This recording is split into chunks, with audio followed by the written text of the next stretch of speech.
Kali ini kita akan bahas sebuah film yang berjudul Hercules yang dirilis pada tahun 2014. Who are you? Now, tell me. The God will punish you! Remember the man that you are. Sekitar 3 abad sebelum Masehi, lahirlah seorang bayi yang merupakan keturunan dari dewa Zeus dari ibunya Oxmini yang merupakan seorang manusia biasa. Namun ini adalah sugar baby bagi Zeus. Sedangkan istri sahnya bernama Dewi Hera yang sangat murka dengan kelahiran si anak yang tak diharapkan. Bahkan Hera mengirimkan hadiah berupa 2 ular berbisa yang muncul dari patungnya sendiri untuk membunuh anak itu. Namun dengan mengejutkan, si anak mampu mengumpulkan kedua ular itu. Anak setengah dewa ini kemudian diberi nama Hercules. How is the patron goddess of place? Saat Hercules sudah dewasa, para dewa memberikannya 12 tugas berbahaya.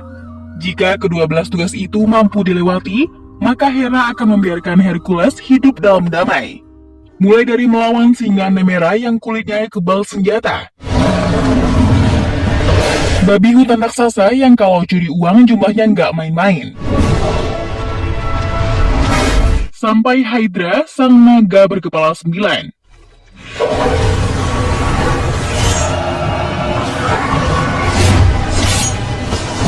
Keponakan Hercules bernama Iolaus yang merupakan pendongeng handal menceritakan kisah itu pada sekelompok bajak laut yang akan membunuhnya.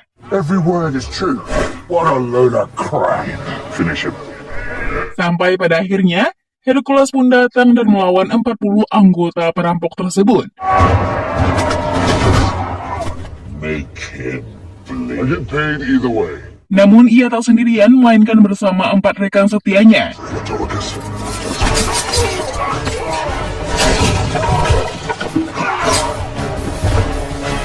Hercules dan rekan-rekannya dibayar oleh raja dengan 2 keping emas per kepala perompak.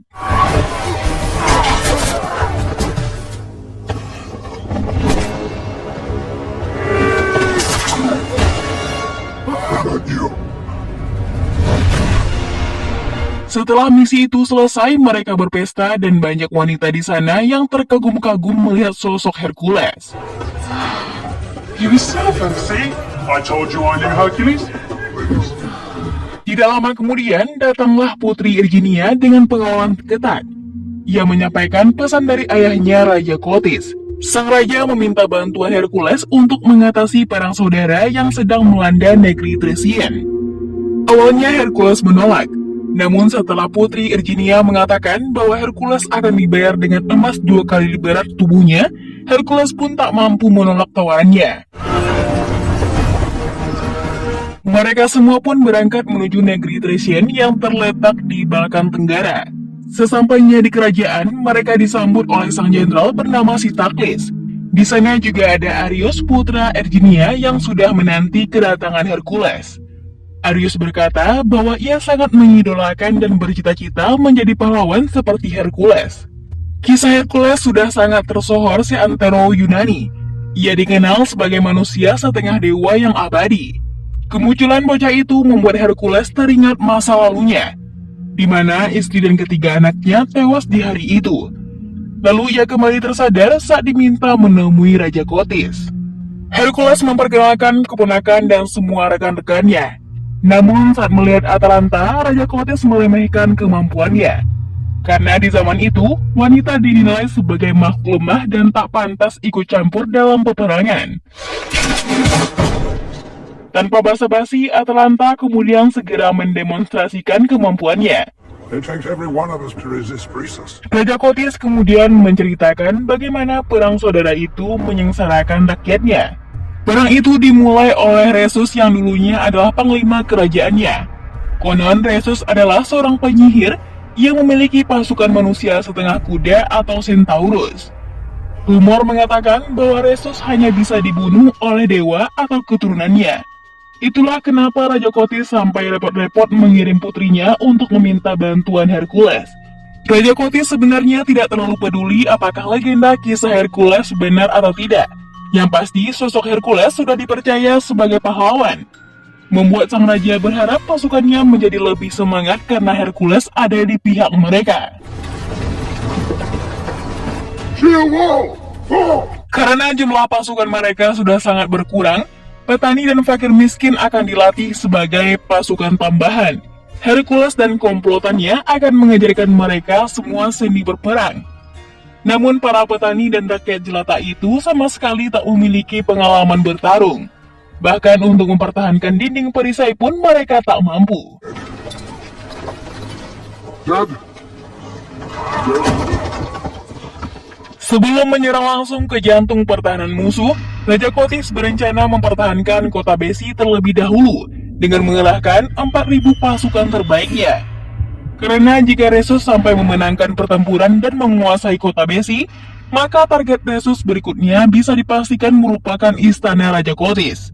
Ia yakin mereka bisa memenangkan pertempuran dengan adanya Hercules di pihak mereka. Malam harinya saat Arius sedang mencari Hercules, bocah itu mendengar suara hewan aneh yang ada di dekatnya. Ternyata itu adalah Tydeus. Bertahun-tahun Tydeus menyaksikan kejahatan perang sejak ia lahir. Trauma itu membuat perilakunya seperti hewan saat malam hari. Bahkan Tydeus pun tak pernah mengucapkan sepatah kata pun seumur hidupnya. Meskipun begitu, Tydeus merupakan pengikut Hercules yang paling setia. Setelah itu, Hercules mengantarkan Arius ke ibunya yang ternyata ada di barak perawatan. Erginia mengabdikan dirinya untuk membantu merawat rakyat jelata yang terluka akibat pemberontakan Resus. Hercules yang kagum dengan keinginan dan keyakinan Arius untuk menjadi pahlawan, kemudian memberikan sebuah kalung dari taring Singanemia pada bocah itu. And the great Achilles, where they will dwell forever. Esok harinya pasukan dipersiapkan untuk berperang. Di sana Hercules menemukan Iolaus yang bersembunyi di antara barisan. Ia sangat ingin membuktikan diri bahwa ia juga bisa bertarung. Namun Hercules tak ingin ponakannya itu terluka dan menyuruhnya untuk berlindung bersama raja. The wall is your blanket. Dengan kalimat motivasi dari Hercules, pasukan pun akhirnya diberangkatkan.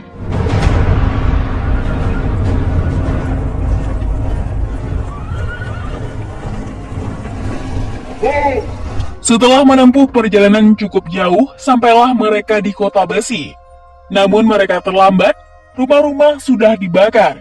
Kepala warga dijadikan souvenir penyambut kedatangan tamu. Mereka mencoba memeriksa area sekitar, di mana sudah banyak mayat bergelimpangan, termasuk pasukan-pasukan elit dari kota Besi.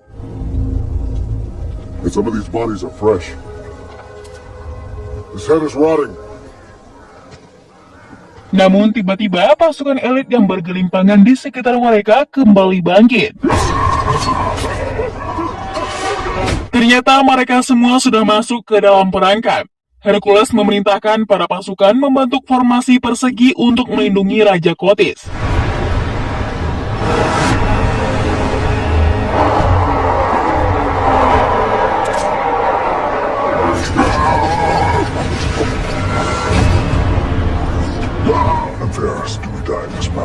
Mereka berasumsi bahwa para pasukan elit kota Besi telah terkena sihir dari Resus, di mana pikiran mereka dimanipulasi agar mereka membantai warganya sendiri. Dan sekarang giliran pihak kerajaanlah yang diserang.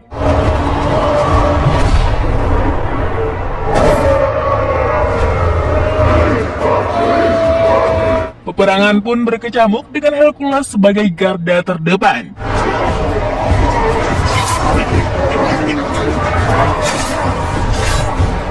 Atalanta mulai unjuk gigi dengan menumbangkan banyak prajurit elit kota Besi.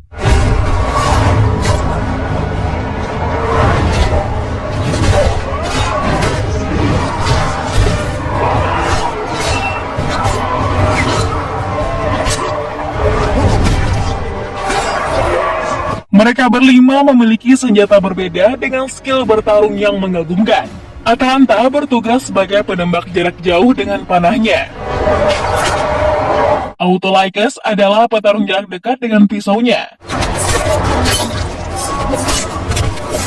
Amphiarus sang peramal menggunakan tombak dua sisi yang secara teknis dapat membunuh beberapa prajurit sekaligus. Tydeus dengan lincah membantai musuh menggunakan dua kapaknya.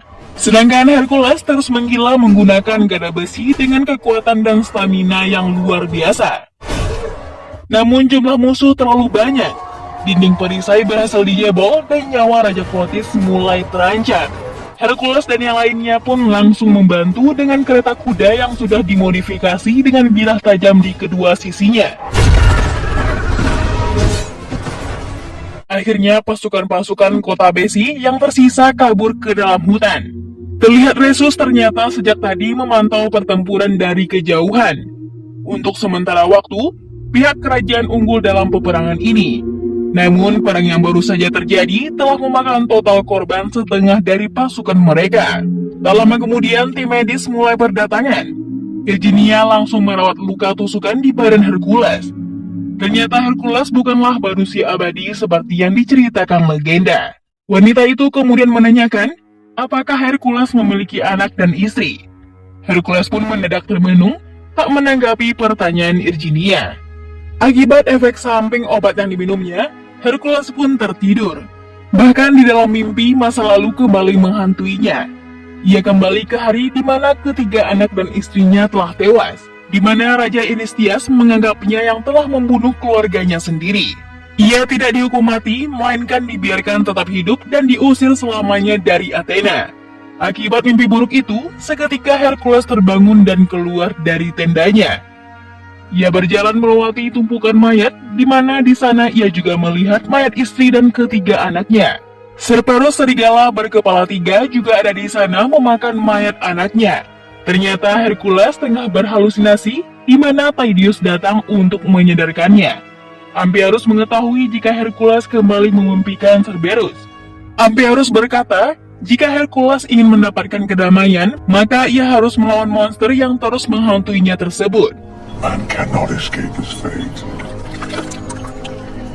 Setelah itu, Virginia menghampiri Tydeus, Atalanta, Autolycus, dan juga Iolaus yang tengah duduk bersama.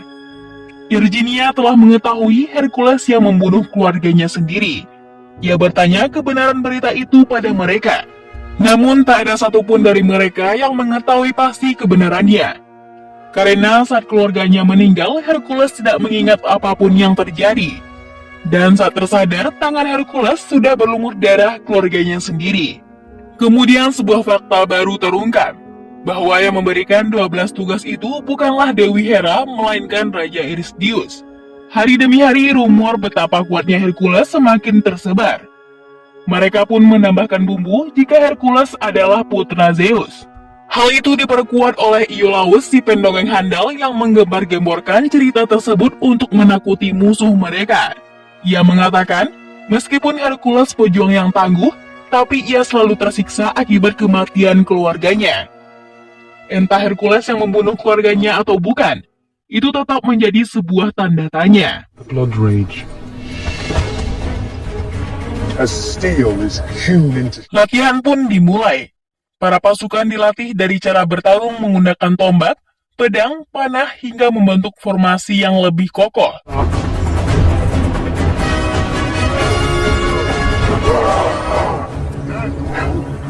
Menurut pengintaian bernama Painius, Resus dan para pasukannya mendirikan kemah di kaki gunung Styges yang berjarak 347 km dari sana.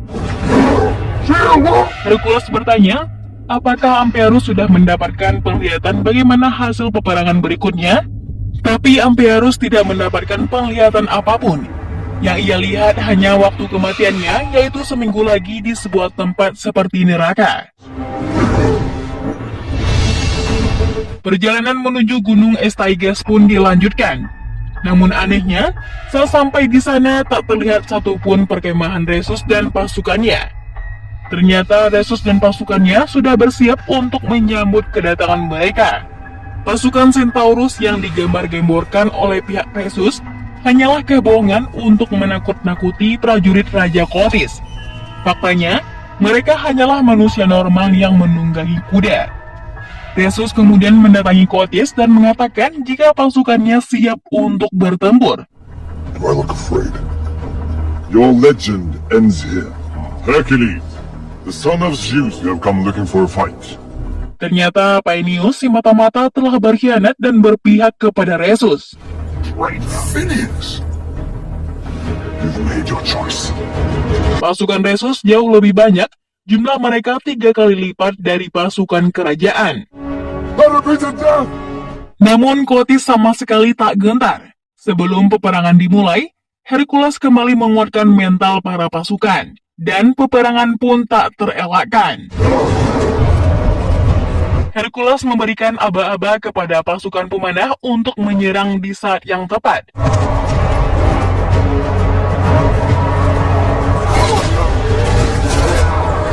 Karena pasukan musuh semakin mendekat, giliran Hercules dan kawan-kawannya yang akan menghadang.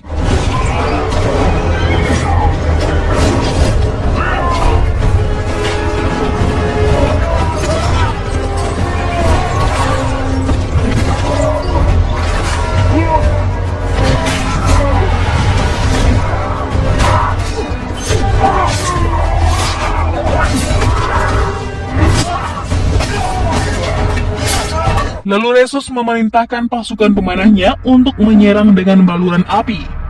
Di saat itulah Amphiarus berpikir dirinya akan mati. Namun dirinya salah. Pasukan Resus pun berhasil dipukul mundur hingga kocar-kacir. Namun tidak bagi Resus yang malah maju mengincar kepala Hercules. Mereka pun akhirnya kembali ke kerajaan dengan membawa Resus, Paines dan beberapa pasukan sebagai tahanan. Di hadapan banyak orang, Jenderal Sitaklis mempermalukan Resus dengan menendangnya berkali-kali. Hercules segera menghentikan perbuatan sang jenderal. Resus tiba-tiba mengatakan, jika yang membakar kota Besi adalah Kotis, dan Hercules telah bertempur di pihak yang salah. Pada perjamuan makan malam, Sitaklis mengatakan jika Thracian sudah bersatu dan hanya memiliki satu raja. Namun tiba-tiba Resus meneriakkan bahwa negeri Thracian bukanlah milik seorang raja, melainkan milik seluruh rakyatnya. Disitulah Hercules makin yakin jika perkataan Resus memanglah benar. Hercules kemudian mendatangi Irginia karena melihat ekspresi wajahnya yang iba melihat Resus ditahan. Di sana Irginia mengakui bahwa dirinya sejak awal memanipulasi Hercules. Pihak yang sebenarnya bersalah adalah Kotis, bukanlah Resus. Ia melakukan ini semua demi putranya Arius. Karena jika ia menolak untuk menghasut Hercules, maka Kotis akan membunuh putra kecilnya. Dulu suaminya Irginia adalah raja sebelum Kotis. Kotis meracuninya agar ia bisa mencuri tahta Raja Thracian. Semenjak itu, Resus berusaha melawan balik sampai akhirnya perang saudara pun pecah. Irginia memohon pada Hercules untuk membawa dan mengasuh putranya agar bocah itu aman. Karena Arius adalah calon raja dan suatu saat nanti akan menyembuhkan kerajaan itu. Tiba-tiba Sitaklis datang meminta Hercules menemui raja. Dengan penuh amarah, Hercules langsung mencecar Raja Kotis. You want the conquerors, not heroes. Benar saja, Raja Kotis mengakui tindakan busuknya, bahwa sejak dulu ia menginginkan tahta. Dan kini berkat Hercules, ia berhasil menumpas pemberontak dan mengukuhkan posisinya sebagai Raja Thracian yang baru. Kotis semakin berani menantang Hercules. Kini ia memiliki bala tentara yang tangguh, dan tentaranya akan melatih ribuan prajurit lainnya untuk menciptakan pasukan yang lebih besar lagi. Kotis berkata, akan jauh lebih baik jika Hercules tetap memimpin pasukan Thracian. Hercules jelas menolak. Ia tidak sudi melayani raja tirani seperti Kotis. Sesuai janji, Hercules tetap dibayar emas, namun mereka diusir dari sana.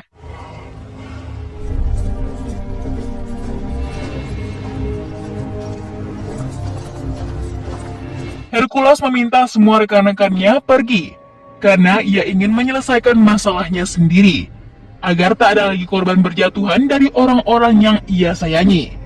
Autolycus memperingatkan Hercules agar jangan bertindak bodoh.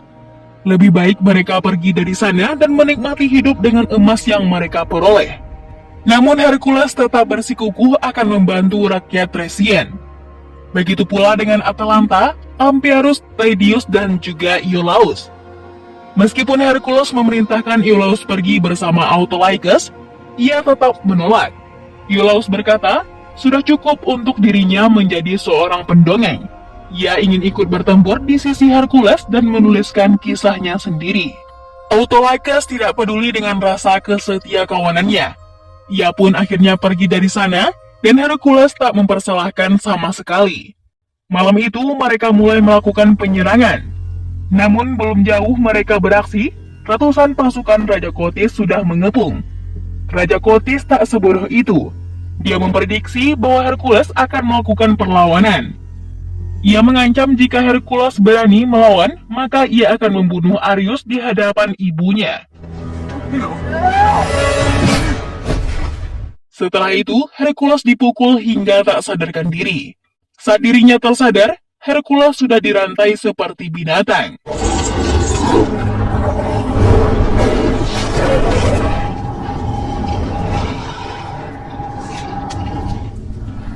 Dari kegelapan, Raja Eurystheus muncul membawa 3 serigala peliharaannya. Ternyata kerajaan Athena dan Thracian sekarang menjalin aliansi untuk menguasai seluruh Yunani. Di momen itulah Hercules mulai mengingat tragedi yang menimpa anak-anak dan istrinya, di mana ternyata saat itu ia dibius oleh Eurystheus, dan keluarganya dibunuh oleh ketiga serigala peliharaannya tersebut. Eurystheus mengakui bahwa dirinya lah yang telah membunuh keluarga Hercules. Semua itu ia lakukan demi menghancurkan reputasi Hercules, karena terlalu dipuja-puja sebagai pahlawan bahkan dewa bagi rakyat Athena. Eurystheus merasa posisinya sebagai raja telah terancam karena rakyatnya lebih mengelukan nama Hercules ketimbang dirinya. Maka dari itu, Hercules difitnah telah membunuh keluarganya sendiri dan dibiarkan menjalani sisa hidupnya untuk menderita karena rasa bersalah.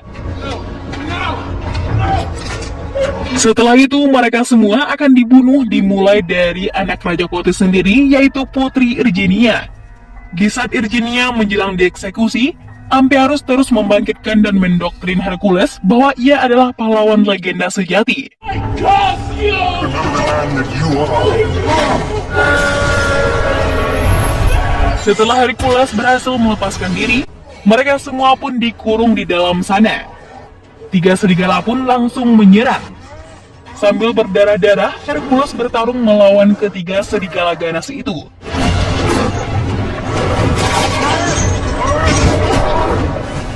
Sementara Irginia berusaha membebaskan keempat rekan Hercules. Mereka semua berhasil kabur dari penjara dan langsung menyerang pasukan.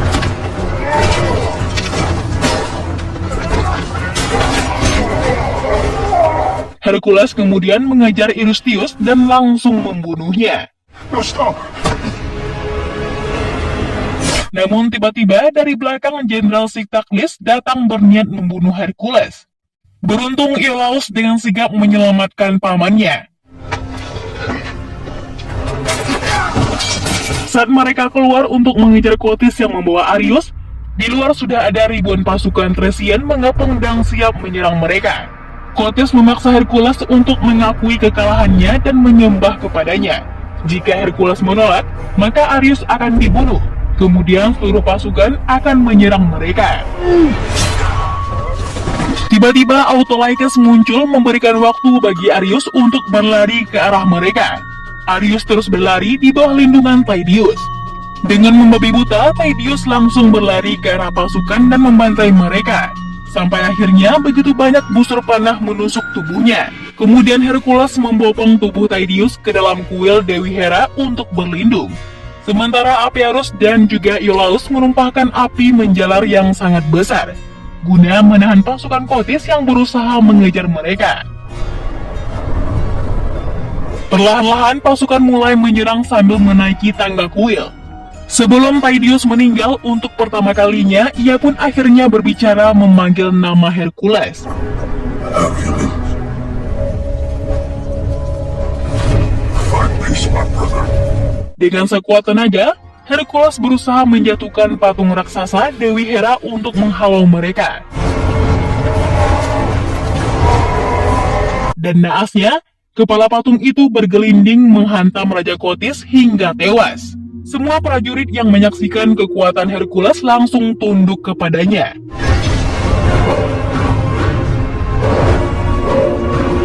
Karena Kotis sudah tewas, kini Aryus menjadi raja yang sah. Entah apakah legenda itu benar atau hanya omong kosong, tapi yang penting untuk menjadi seorang pahlawan tidaklah harus menjadi manusia setengah dewa. Dan untuk menjadi orang baik, kamu hanya perlu menjadi manusia biasa yang peduli pada sesama. Dan film pun selesai. Terima kasih telah menonton dan sampai jumpa di video berikutnya.